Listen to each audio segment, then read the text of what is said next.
ఒక దేశాన్ని తొక్కేయాలన్నా అణక్కొట్టాలన్నా trade and finance is a big strategy అనమాట. ఇవి రియల్గా యుద్ధాలు జరగవు, కానీ ట్రేడ్ వార్ జరుగుద్ది, ట్రేడ్లో యుద్ధం జరుగుద్ది అనమాట. ఇదే టూసిడైట్స్ ట్రాప్లో ఇరుక్కున్నారంటారు. దీని వెనకాల ఒక కథ ఉంది, ఈ ట్రాప్ వెనకాల ఒక కథ ఉందన్నమాట.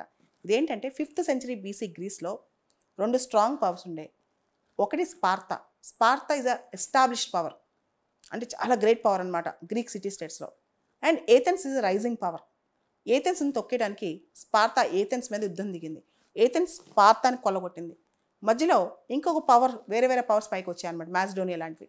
సో ఎప్పుడైనా ఎస్టాబ్లిష్డ్ పవరు కొత్త పవర్ వస్తుంది, నాకు థ్రెటన్ అవుద్ది, బాగా ఎదుగుతుంది అన్నప్పుడు దాన్ని తొక్కేయడానికి రకరకాల టాక్టిక్స్ వాడుద్ది. అప్పట్లో యుద్ధాలు వాడేవాళ్ళు. ఇప్పట్లో యుద్ధాలు గెలిచేవారు ఓడేవారు అందరూ ఎవరు లేరు, అందరికి నష్టమే జరుగుద్ది. కాబట్టి యుద్ధాలు అన్నీ ఆపేసి నో వార్స్ అనమాట. ఇప్పుడు ఓన్లీ ట్రేడ్ వార్. ఇప్పుడు డొనాల్డ్ ట్రంప్ చైనా పైన ఇలానే జరుగుతుందా? ట్రంప్కి చైనాకి మధ్య ఈ 2 దేశాలు కూడా టూసిడైట్స్ ట్రాప్లో పడ్డాయా? ఇదే పెద్ద క్వశ్చన్.